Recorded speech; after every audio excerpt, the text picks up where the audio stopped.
मेरे पिताजी भी प्रधानमंत्री थे। मेरे पिताजी प्रधानमंत्री थे, अमेठी के सांसद थे। मैं उनके साथ जीप में बैठ के जाती थी। खुद जीप चलाते हुए वो गांव गांव में जाते थे। गांव में प्रेम बहुत मिलता था। जो भी मिलता था, गरीब से गरीब हो, उनको घर में ले आता था, कुछ खाने को देता था, बिठाता था। राजीव भैया कहते थे उनको, लेकिन कोई उनको छोड़ता नहीं था। पूछते थे, अच्छा भैया ये सड़क आपने बना तो दी, लेकिन इसमें अब गड्ढे आ गए हैं। आपने बिजली के खंभे तो लगवा दिए, तार कब आएंगे? भैया हमारी पाठशाला जो है ये ठीक नहीं है, इसको ठीक कराइए, इसमें तो अध्यापक ही नहीं आ रहे हैं। कभी कभी डांट भी देते थे कि भैया वापस मत आना, अगर ये काम नहीं करोगे तो हम वोट नहीं देंगे तुम्हें। ये परंपरा थी आपके प्रदेश की कि देश का प्रधानमंत्री गांव गांव घूमता था, आपकी समस्याओं को पूछता था और आप उसको डांटते थे। ये थी आपके प्रदेश की परंपरा। आप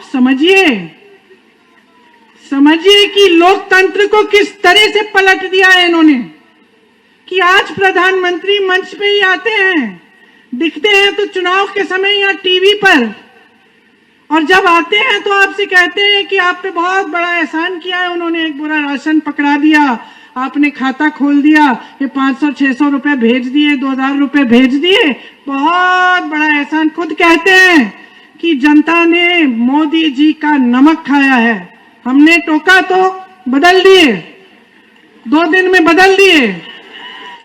कैसा राष्ट्रवाद है ये? कैसा राष्ट्रवाद है कि तमाम नौजवान आर्मी में भर्ती की तैयारी किए और आपने उसमें भी घोटाला किया। कैसा राष्ट्रवाद है कि जो नौजवान सीमा पर लड़ने के लिए तैयार खड़ा है, आप उसके साथ विश्वासघात कर रहे हो। भर्ती तो आप करा नहीं रहे हैं। छोटे दुकानदार, किसान, छोटे व्यापारी जो रोजगार देते थे उनको आपने खत्म कर डाला। बड़ी बड़ी संस्थाएं आपने बेच डाली, तो कहां से देंगे रोजगार? और आज के दिन में जो सरकार रोजगार नहीं देती है वो अपने आप को राष्ट्रवादी नहीं कह सकती, क्योंकि ये नौजवान, ये अगली पीढ़ी है, ये इस देश का भविष्य है, ये इस देश की जमीन से जुड़े हुए पुत्र और पुत्रियां हैं। इनको अगर मजबूत नहीं किया तो आप राष्ट्रवादी नहीं हैं। अगर आप इनको कमजोर रखने की साजिश कर रहे हैं ताकि ये आप पर निर्भर रहें और आप इनसे अपना स्वाद साधें, तो आप राष्ट्रवादी नहीं हैं। राष्ट्रवादी नहीं है। राष्ट्रवादी होने के लिए इस देश के लिए अपना खून देने के लिए तैयार होना चाहिए।